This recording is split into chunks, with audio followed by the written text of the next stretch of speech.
Bwana asifiwe pastor. Amen. Niko na shida kadhaa,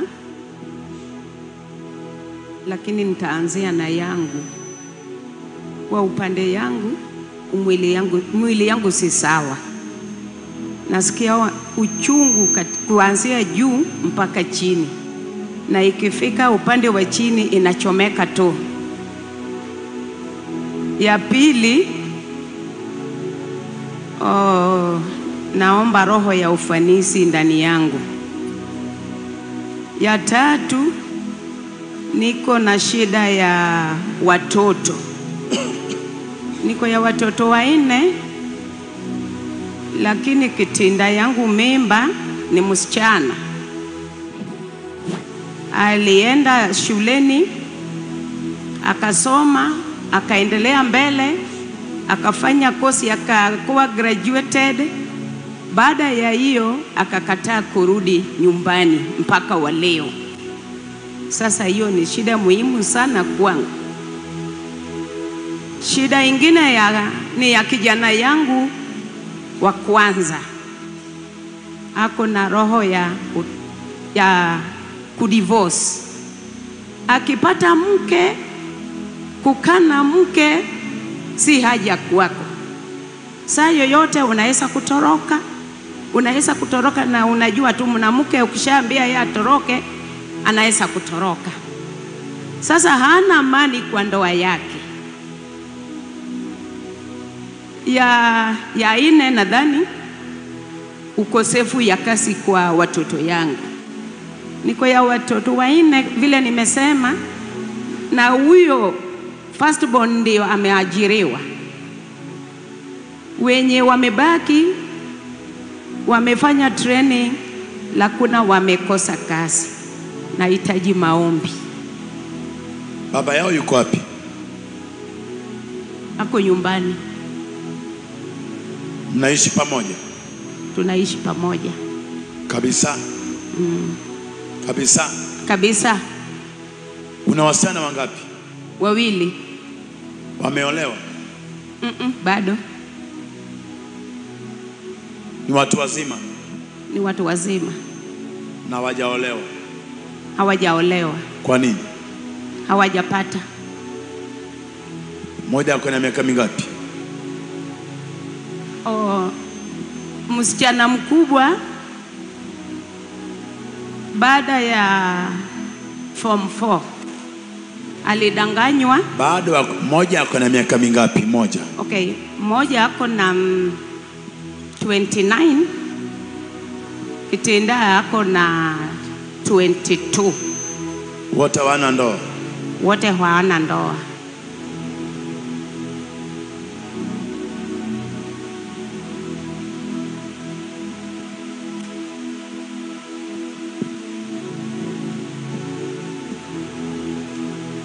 Nikisoma maandiko mama, Biblia inasema kwamba wakati Abrahamu, kwa ufupi, mzazi anaweka roho ya ufanisi kwa watoto wake. Mzazi kufanikiwa kwa ndoa, kufanikiwa kikazi, kufanikiwa kiafya, kufanikiwa kwa chochote unachofanya unapata kwa mzazi wako. Mzazi akisema hata ukiwe na magari 15 hakuna kitu kinafanikiwa. Mamako ama babako akisema hakuna kitu. Lakini baba na mama wakisema mwanangu ubarikiwe, kwisha. Unaweza ukaenda madhabahuni ukitafuta roho kwa ajili ya mtoto wako. Usipoenda madhabahuni, pesa uko nazo, mavazi unaweza shona ukampatia, na roho unapata hapa. Hata mwalimu wake hawezi mpa roho. Wangapi mwalimu anamsomesha mpaka leo sema nimechoka, huyu asikii. Usikii kwa sababu hujapata roho. Babangu wa kiroho amefundisha wangapi huduma? Wengine wakienda kutumika kihuduma wanazini, wanafanya nini, wamekosea. Baba anakasirika. Na ameweka roho, anamuuliza mpaka lini nitakufundisha? Nitakulea mpaka lini? Kama kuna mtu amelelewa kwa mzee huyo babangu Ezekiel, na ukali na mapito na mateso kwa wachungaji wote ni huyu hapa. Alikuwa anaweka roho ndani yangu, na alipoweka roho ikaingia tap, anapeana kwa nyinyi, kwenu saa hii. Mzazi anataka roho, anatafuta roho nzuri kwa ajili ya watoto wake, mzazi. Na the best place ya kuipata ni madhabahu ya Yesu Kristo. Abraham akaita mfanyakazi, akamwambia, naomba urudi kwetu mahali nimezaliwa. Natamani nikifa niachie mtoto wangu Isaka akiwa na ndoa yake. Sitamani Isaka ateseke kwa ndoa.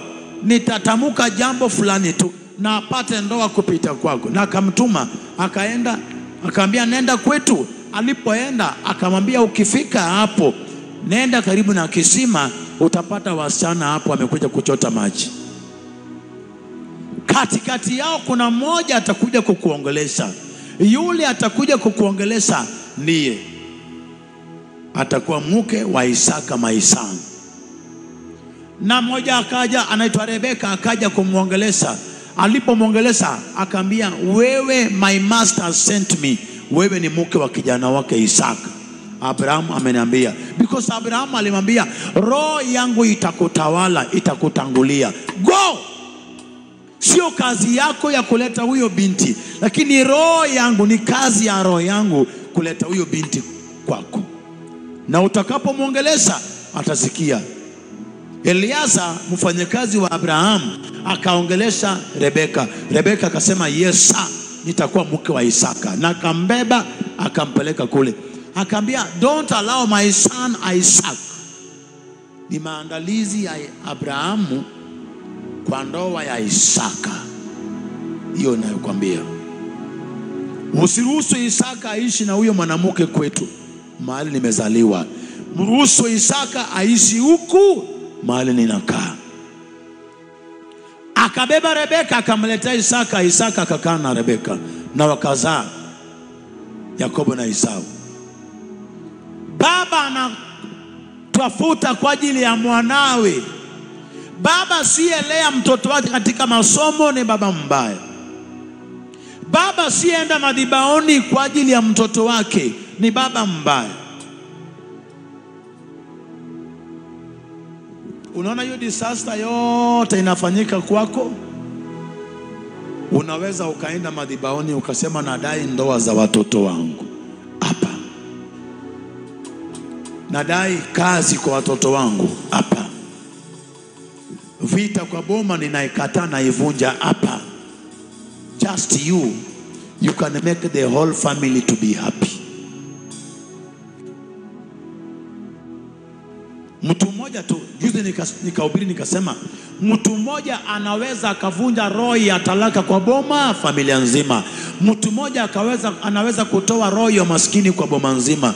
Mtu mmoja anaweza enda madhabahuni akamalizana roho ya magonjwa yote kwa familia. Watu wakasherekea na wajui ni mtu mmoja tu. Kwa nini Yakobo anafurahia na wakina Benjamin? Because of Joseph. Kwa nini wana wa Israeli wanasherekea, wanavuka ng'ambo, wanapasua bahari? Because of Moses, one person. Kwa nini wakina Eliabu na Binadabu wanasherekea victory ya Daudi? Daudi mtu mmoja. Kwa nini Pastor Gilaka anajipiga kifua, nimeona Mungu?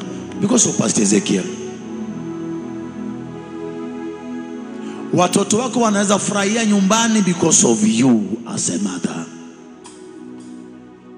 Katika Biblia kuna wamama waliopewa neema ya kuokoa familia zao.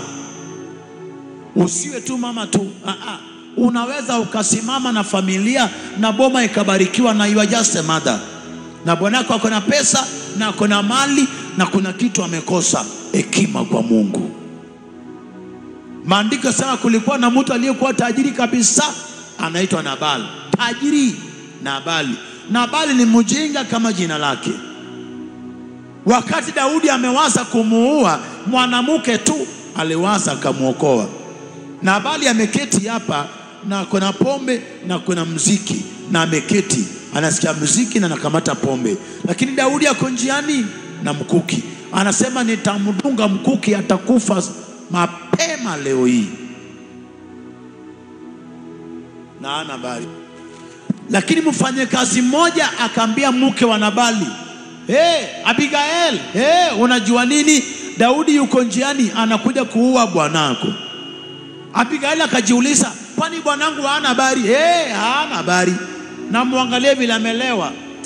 Mama akachomoka mbio na akachukua chakula, akapanda mwanapunda mbio barabarani, anaenda kukutana na Daudi amwombe msamaha. Yale makosa bwanake alikosea yote asamewe. Mpe Yesu makofi. Na maandika sema akapata Daudi barabarani. Kabla Daudi kupita ama kuongea na yeye akasuka juu ya mwanapunda na kalala chini kifudifudi.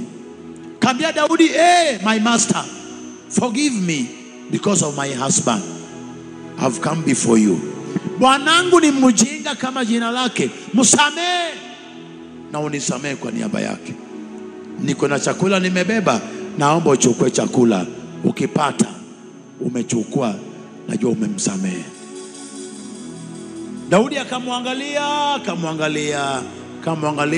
kaambia, Mungu akubariki. Kama sio wewe bwanako angekufa. Nimemsamehe. Mwanamke tu akachukua chakula, akamsamehe Nabali na karudi zake. Maandiko sema yule mwanamke alipotoka barabarani akarudi kwa boma lake, akapata bwanake analewa, amelewa, anapiga mziki tu, na mke wake amemuokoa, ameregesha Daudi, amerudi. Daudi ashaenda, mwanamke akaenda kwa bwanake na akamguza. Unajua nini? Umelewa? Fungua macho. Umelewa? Ungekufa wewe. Nini? Ungekufa.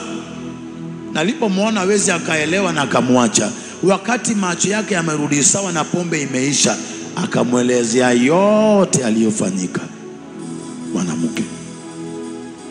mwanamke Esther akasaidia Wayahudi wote. Hata Mordekai mwanaume anko yake angeweza, lakini Esther mwanamke akawaokoa. Mwanamke Rahab mkaaba alificha spies waliopeleleza Yeriko, akawaficha kwa nyumba, akaweka nao wagano. Wale wakamwambia, because of you, wewe Rahab mkaaba uliacha ukaaba, ukazuia wanaume wote waliopanga kukutembelea, ukawaambia uko na wageni wa heshima wakae mbali. May God bless you. Tunajua Rahab, nyumba yako wanaume wanabadilishana. Tunajua hata tulipoingia hapa tuliona wengine wako njiani wanakuja, lakini uliwazuia. Ukasema msiingie leo niko na wageni wa heshima. May God bless you. Wakamwambia, saa yaja tutakuja na kisu na moto, Yeriko inachomeka. Wewe na jamii yako yote, yeyote katika familia yako, waingize kwa nyumba yako hapa ndani, wasitoke. Tukiwaua dhambi zetu, ukitoka nje tumekuua na watu wako, dhambi iko juu yako, ni kesi yako. But what you must do, because what you have done to us, Rahab, please Rahab, please usitoke nje. Tutakuokoa na familia yako na watoto wako na wazazi wako. Kile ufanye kwa dirisha lako nje, funga nguo nyekundu, peperusha hapo na upepo. Tutakapofika tukipita, tutaona hiyo nguo, hatutaingia kwa nyumba yako, lakini the rest tutaingia kwa nyumba zao, tutawaua wote. Mwanamke. That is why nashangaa mtu akizaa wasichana na ana mvulana analia, pasa mimi nazaa wasichana saba basta. Kwani gavana wa Mabesi ni mwanamke? Gavana wa Mabesi ni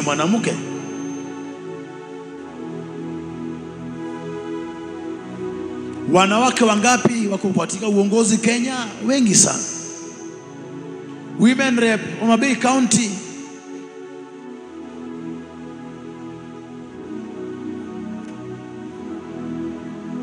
Wataka nini? Umezaa wasichana unawadharau. Leo naomba wasichana wako wabarikiwe kuliko wavulana uliozaa. Roho inawekwa ndani ya mtoto. Haijalishi ni mtoto mvulana ama msichana. Bora roho imeingia pa. Gladys Wanga anaongoza wanaume wa Homa Bay County, wanaitika yes madam.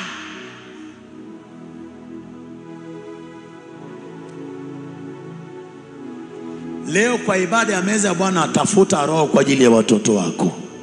Nenda Sara kwa madhabahu kwa ajili yao. Unaweza ukazaa watoto mama mpaka ukasikia raha, nimezaa, lakini wanakuudhi wote ta. Moja pombe, moja mlevi, moja mkaaba, mwingine mjambazi, mwingine mpaka kusema sasa ningejua singeza.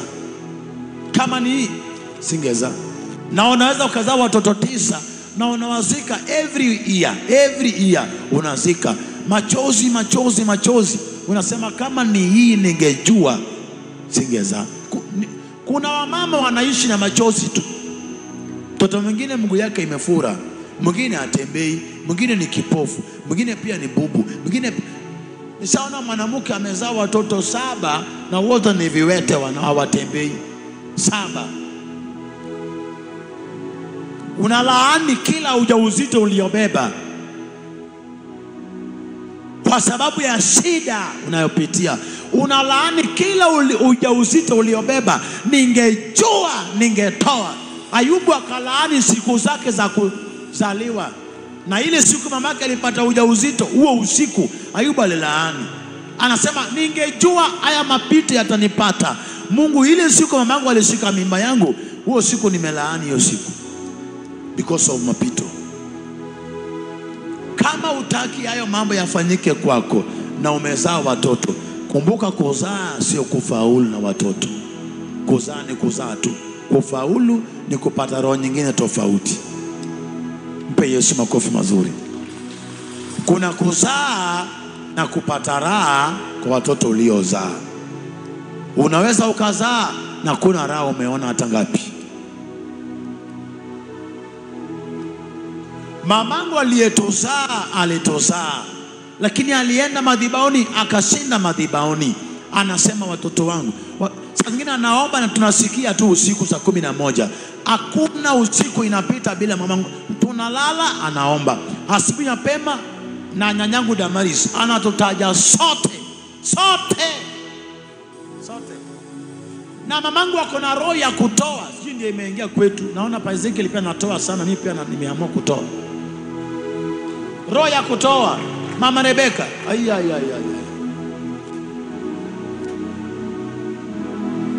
Hata kama ni kidogo tu anaitoa yote. Mpaka tunamuuliza mama, hawa wavuvi huwajui? Ushawaokota kule baharini umewaleta hapa, umepika mahindi yote kwa shamba wanakula na huwajui? Anasema wacha wakule tu. Mgeni akija kuhubiri kwetu, Mama Rebeka ananyakua, nipeni huyo mgeni, nipeni. Na nyumba yake ni nyasi. Kanisa inanungunika. Sasa huyu mama si ni kujionyesha. Ile nyumba unapeleka mgeni, mamangu hata asiki. Ile nyumba ni ya mgeni kweli. Maji inaingia na ni ya nyasi. Mgeni anatulia tu. Kama ni maragwe tunakula pamoja, mahindi bila maragwe tunakula pamoja. Mgeni ataenda, kila anachotaka ni baraka kwetu sisi. Leo tumebarikiwa. Na cha kunifurahisha, hatujabarikiwa na ya ulimwengu, ya Mungu. Nilipokuwa nyumbani, mamangu analazimisha niende nihubiri hata kama sina pesa. Anaenda anakopa pesa ananipatia. Mtoto wangu, chukua 1,000 weka kwa mfuko, nenda tuhubiri. Namuuliza mama, na familia yangu? Watakula. Go, nenda tu mama. Watoto nenda. Mimi naenda. Kinachomfurahisha, akiniona nimeshuka kwa boti, niko na bagi yangu na Biblia, nimerudi, anasema asante mwanangu, ubarikiwe. Hiyo tu. Roho ya utumishi mama na alitafuta mpaka leo hii, ni mchungaji mpaka saa hii. Mpaka saa hii. Babangu alikuwa mlevu mbaya sana. Kwa huyu Mungu tuliyemtafuta, baba aliacha ulevi, saa hii anashinda kwa madhabahu. Tukienda kuimba, ameshika wengine hapa, ameshika wengine hapa, tunaimba kuimba kwaya. Hapa nyumbani nimehubiri mpaka kwa kina yule, ako wapi yule? Huyo. Hakuna mtu anijui Wanyama, hakuna mtu anijui Wanyama. Nenda waulize, hakuna mtu anijui hapa. Najua mpaka chairman wa bichi yenu, najua mpaka MCA wenu ananijua na jina yangu yote. Hakuna mtu anijui. Nimetembea mpaka Homa Bay County na hubiri injili. Nikipata injili kama hii ya New Life, nitasukuma mbio, kwa sababu ya mama.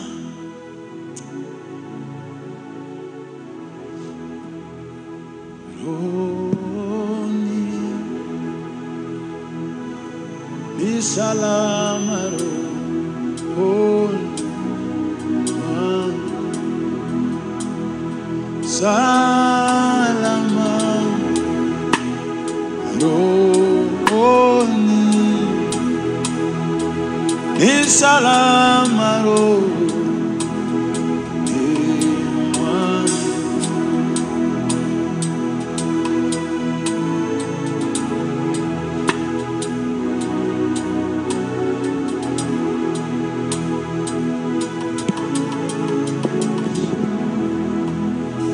Mami. Yes. Unaona hawa watu? Yes. Huyu ni Abraham, Isaac, Jacob and Joseph. Kuna vitu zinafanana kwa hawa watu. Zinafanana kwa sababu ilipatikana kwa babu. Kuna watu wako na magonjwa hapa kwa sababu haya magonjwa yalipatikana kwa wazazi wao wa kitambo waliotangulia. Kisii iko na uchawi, mnajua hivyo, kwa sababu babu zetu waliotangulia waliweka roho ya uchawi. Sasa ukizaa binti saa hii, wanaona kama huyu binti ni mchawi, na si mchawi, because wazazi wetu walichafua anga. Nimetembea Kenya, sijawahi ona mahali kuna kifafa kama hapa, na kansa, matiti, ulimi, jicho. Sijawahi ona kama hapa Kisii. Na watu kutolewa kwa nyumba usiku, sijawahi ona kama. Lakini kuna watu walitangulia, sasa tunavuna kupitia kwao. Amen. Amen. Yale maroho yanayotuongoza walifanya agano. The Bible says, kitabu cha Matthew 26 verse 26, this is my new covenant, the blood of Jesus. Yesu anasema this is my new covenant. Yani damu ya Yesu Kristo inakuwa agano jipya kwetu na Mungu. How? Kulikuwa na watu ambao hawazai, wako na utasa. Wazazi wao walifanya agano. Wengine wanalewa, wazazi wao walifanya ulevi, wakafanya agano. Wengine pia roho ya uwaji iko kwao, agano ilifanyika. Wengine pia uchawi iko kwao, agano ilifanyika. When you come now to the blood of Jesus, unaambiwa hiyo ni agano jipya. Ya kale itaisha na damu ya Yesu Kristo itafanya kazi. Abraham ako na utasa.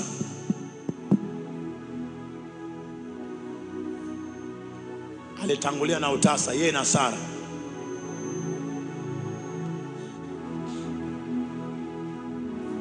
Na anakaa muda bila kuzaa. Na Isaka pia anaingiwa na utasa akiwa na Rebeka.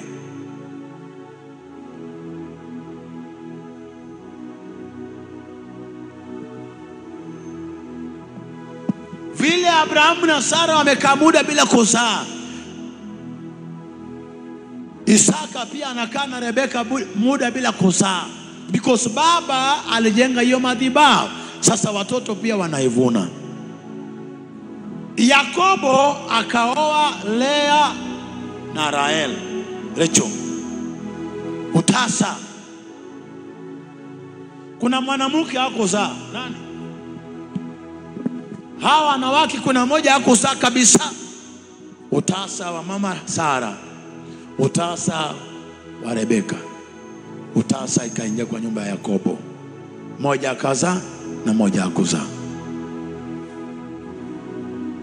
Kuna roho nyingine kwa Abrahamu.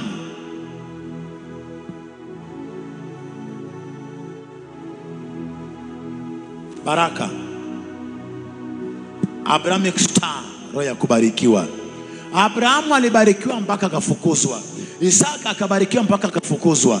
Yakobo pia akabarikiwa mpaka Labani akamkimbiza akamfukuza.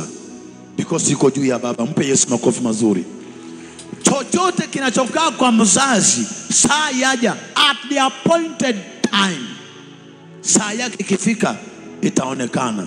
That's why nasemanga mzazi, tafuta kitu kizuri kiwe juu yako, kitu kibaya kataa. Ukiambia mkiua mtu mtabarikiwa, toka huko. Itabakia kumbukumbu, watoto wako wote wataenda kuua watu. Ukisoma historia ya kuua watu na vile watu wanateseka, usijiingize, toka mapema. Ukimwaga damu ya mtu, saa yaja damu yao yataanza kumlilia Mungu. Watapiga watoto wako moja kwa moja. Moja kwa moja. Wale uliofikiria unawafurahia, utakuwa ukilia machozi. Ukilia machozi kwa sababu ulishiriki kwa agano usiojua. Abrahamu alipokonywa mke, Abrahamu na mfalme, Sara akaenda kwa mfalme, Abrahamu akawa divorce.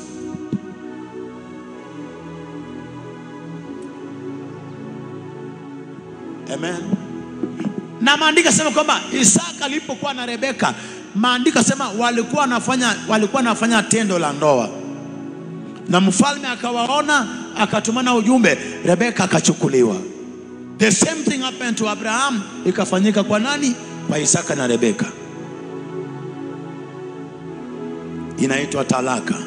Yakobo ako na wanawake wangapi? Wawili. Mmoja akamkataa, akachukua mwingine. Anapooa mwanamke wa pili, wa kwanza anakataliwa, talaka.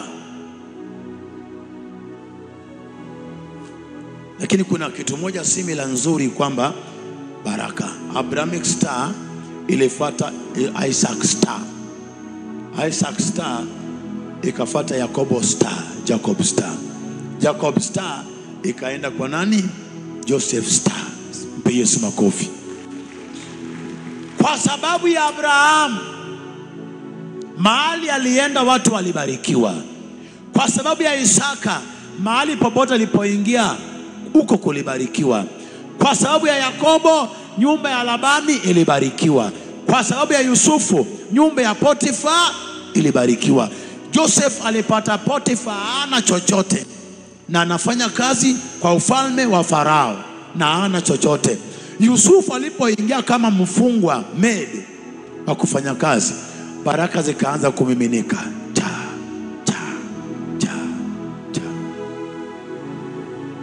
Yakobo akaenda kwa Labani. Labani hana chochote. Alipoingia, ng'ombe na kondoo zikaingia na mbuzi zikaongezeka. Hata akamwambia Labani, anko, hii yote ulio nayo ni mimi.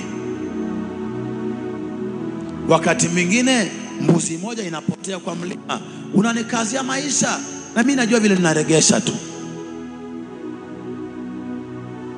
Zile ulionipa unanipokonya, unalipa na ile iliyopotea. Na mimi nakuangalia tu. Anko, kila ambacho uko nacho, it is me. Ni heshima. Sasa unaweza ukajiangalia kama mzazi, mimi niko na nini na watoto wangu watapata nini? Huwa nasema kila siku, saa yaja watoto wako wataenda kutafuta kile ambacho mama yao aliwawekea kwa account. Na ni sawa hiyo biri hapa. What is your account and where is your account? Unapofungua account, unafungua account kwa ajili ya kesho, si ndio? Kwa ajili ya wale ambao watakuja kesho. Where is your account?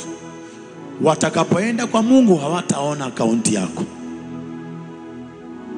Kwa matoleo ya Mungu hawatapata. Kwa mahubiri hawatapata. Kwa uimbaji hawatapata.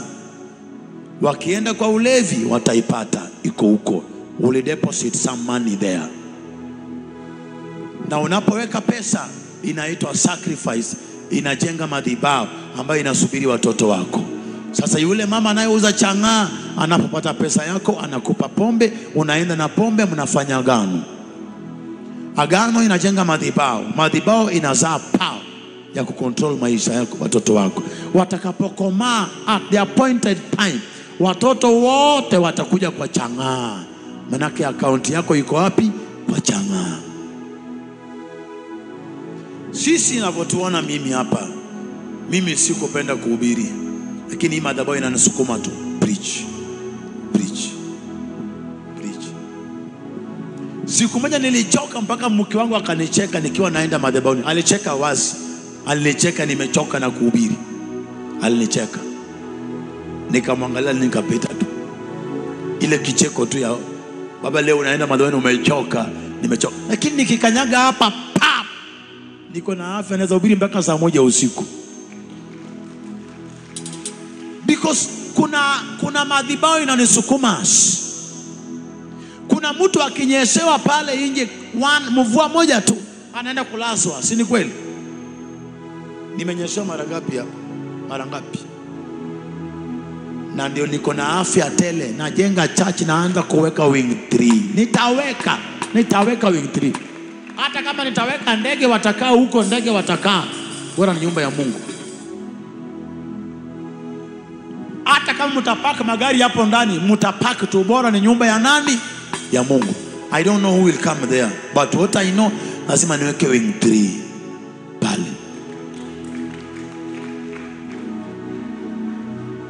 Ninawaza makubwa, nawaza mazito hapa. Babangu Ezekiel akaniambia njoo nikwambie kitu. Akanitembeza, ananiambia unaona hizi buses, hizi trailer, hizi napeana, hizi sitatumia, na nunua zingine mpya. Akanipeleka kwa studio ambayo anajenga saa hii. Unaona hii studio ni hii na hii, kamera inakaa pale. Na niuma, nasema Mungu wapi? Huyu mtu ameleta hapa kwa nini? Na ananichanganya akili. Nafikiria nimejenga church, anasema ile ni Mavueni, itaangushwa, inajengwa fresh. Pesa za Mungu mregeshe Mungu. Ile siku utaona umemaliza, Mungu atatafuta mtu ambaye hajamaliza. Ukiona umemaliza, atatafuta mwingine ambaye anaona hajamaliza.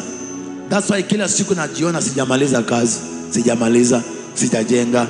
Hiyo wing 3 kienda kule, hapa itakuwa ni floor, one day floor juu Sunday school. Omera,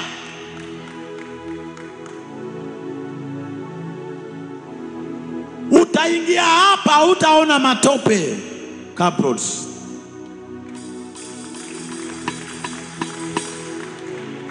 Kama nimetoka kwa nyumba ndogo ya jikoni ya mtu nikafika hapa na niko na miaka 3, naona hiyo iko karibu kabisa, iko njiani.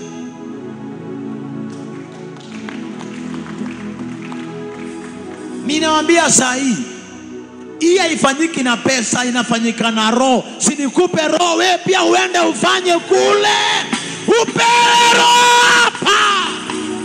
Ni roho, sio pesa. Unasema mimi sitakufa, nitaishi mpaka nizeeke na bwanangu, sitakufa, nitazaa salama. Na unazaa salama. Roho. Nimekataa, mama silazwi.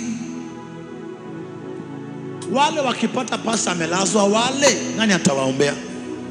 Hakuna. Pasa yuko kwa ward. Huyu analia ndoa yake, huyu binti wangu hapa, nani atampa? Hakuna. Pasta yuko leo, ambulance imetoka hapa na yeye.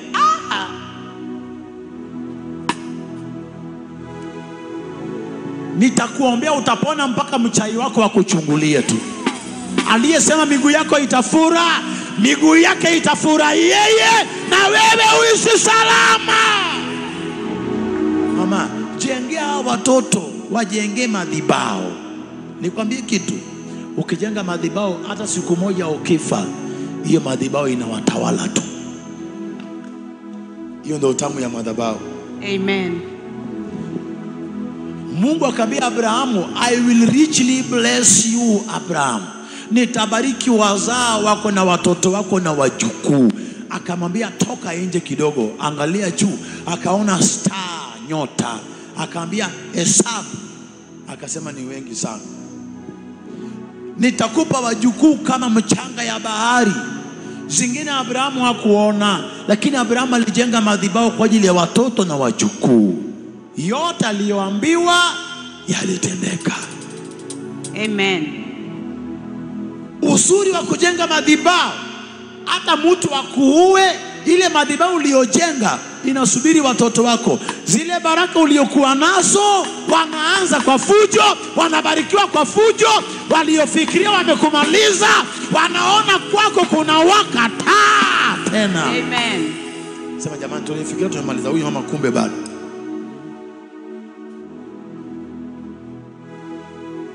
Kujenga madhabahu.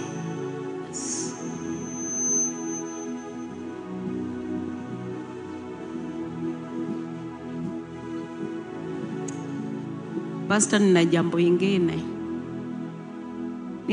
ingine inanisumbua. Gani? Siku hizi nikiota sikumbuki hata nikiamuka. Naweza kuota usiku kama nalala, lakini nikiamuka naweza kufikiria, lakini napotea kabisa. Wanaambia watu kwamba ukiota kitu na umekumbuka ni neema. Nikikwambia unaota hii na hii na hii, unaambia pasa mimi sioti. Na nimekuuliza uniota nini? Unaotanga nini? Mimi kuna kitu naota. Kama ujui sema sikumbuki. Kwa sababu yule ambaye anakuambia unaota hii anajua, amepewa mamlaka ya kujua kile unachoota. Kuota na kukumbuka asubuhi ni neema. Na ukanarete that story yote vile uliona, hiyo pia ni neema. Wengine wanaota wakiamuka, anapiga mpaka kichwa, nimeona nini? Nilikuwa nishapita. Na ameota, ana feel ni kitu kizuri, lakini nishapita.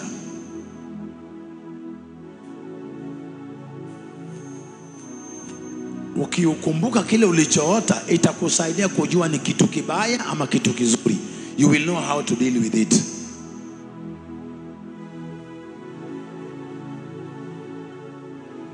Umesema ukumbuke kile ulichoota na hiyo. Na jambo ingine nilitaja mwanzo, hii msichana yangu ukitenda ndio imekataa kukuja nyumbani. Si pastor, uniombea. Ako wapi? Ako Eldoret.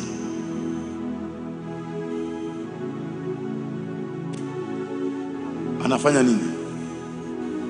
Baada ya graduation, na mimi nastuka tu amekwama huko. Nikiita yeye anasema saa zingine hataki kuchukua simu. Unashtuka amekuwa? Unashtuka sometimes amekuwa? Amekwama tu huko. Anasoma mara anafanya hizi vibarua vidogo vidogo, lakini hiyo haistahili. Naona haistahili kabisa. Vile aligraduate tu, mimi nastuka amekwama huko. Naambia Rosi, si urudi nyumbani. Muulize mwenzako, bwanako anafanya kazi gani?